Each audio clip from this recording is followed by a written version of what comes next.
Have you ever stopped to think about how the rich, smooth sound of a guitar or, the sound of my voice right now can be perfectly captured and stored on a computer? I mean, how does our infinite analog reality fit inside the finite world of ones and zeros?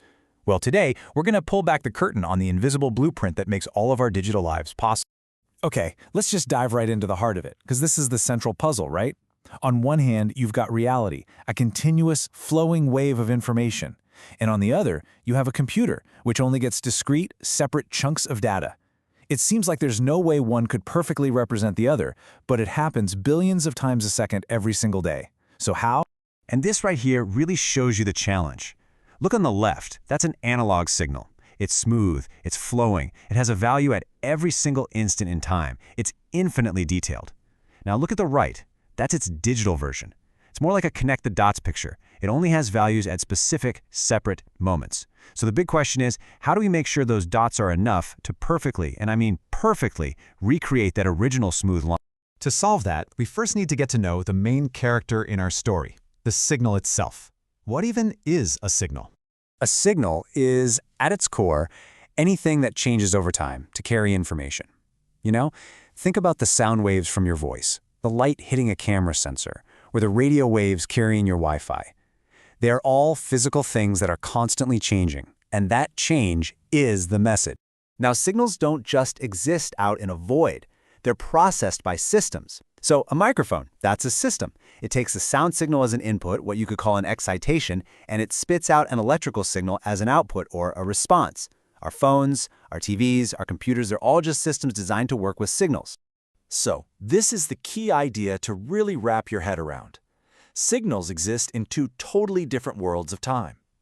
The real physical world operates in continuous time, where a signal exists at every possible moment. But the digital world?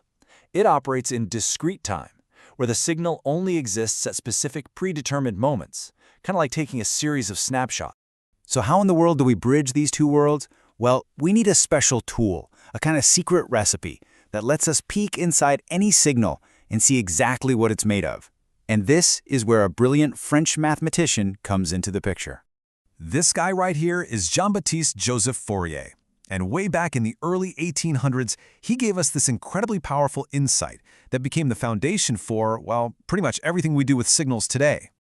Now, what's so amazing about this slide is the core idea behind it. Fourier figured out that any complex signal, it doesn't matter how jagged or complicated it looks, is actually just a mix of simple, smooth sine and cosine waves.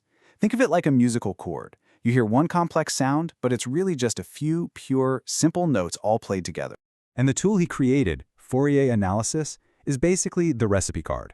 You can hand it any signal, and it'll tell you the exact ingredients, which simple frequencies are in there, and how much of each.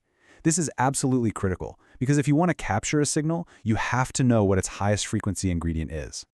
Okay, so we know what a signal is, and we've got the recipe to see its ingredients.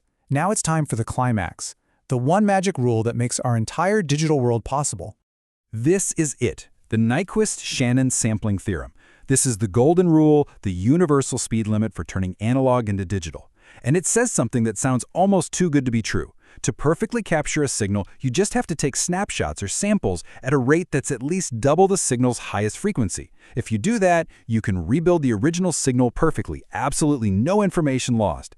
It's just incredible when you think about it. The entire beautiful principle boils down to this elegant little formula. Your sampling frequency, fs, has to be greater than or equal to 2 times the maximum frequency in the signal, fm. That's it. That's the blueprint. So what does this actually look like? In this first example, we're oversampling. That means we're sampling way faster than the rule requires. See how the copies of the signal's information are spaced far apart? There's all that empty space between them. That means we have more than enough clean data to perfectly put the original back together. Now this is perfect sampling. We are right on the edge, sampling at exactly twice the highest frequency. See how the copies are just kissing each other, but they don't overlap? This is the most efficient way to capture the signal perfectly. Not a single sample wasted. It's a beautiful, perfect balance. And here's what happens when you break the rule. This is undersampling. Look at that. The copies are overlapping, creating a complete jumbled mess. This distortion has a name. It's called aliasing. High frequencies start to disguise themselves as lower frequencies, and you can never get the original signal back. It's the exact same reason a wagon wheel in an old movie sometimes looks like it's spinning backwards. The camera's frame rate is too low. It's undersampling the motion.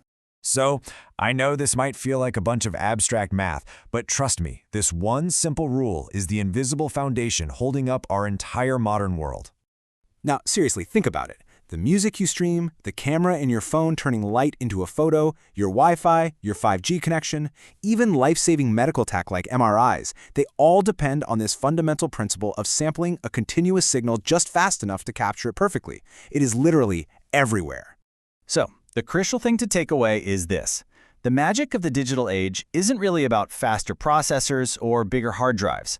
At its heart, it's built on a profound mathematical truth that we can take a piece of our infinite, continuous reality and, just by following one simple rule, capture it perfectly with a finite list of numbers.